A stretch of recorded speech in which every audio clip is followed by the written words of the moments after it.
All right, so when you download files on your Android phone, whether that's photos, music, videos, or a PDF file like the one I'm looking at here, where do they go? I just downloaded a file, I've moved on, but then need to go back and locate that file. For that, we'll go to the File Manager.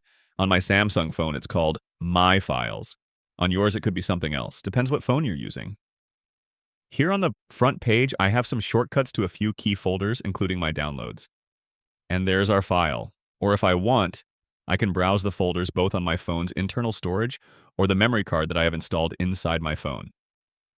You'll usually have default folders similar to mine, and one of them is the Downloads folder. I'll go here, and there's the file that I just downloaded. Some phones have the option to add your Downloads folder on your home screen if you want to have a quick shortcut to it. I have a separate video showing how to do that, and I'll link it in the description if you're interested.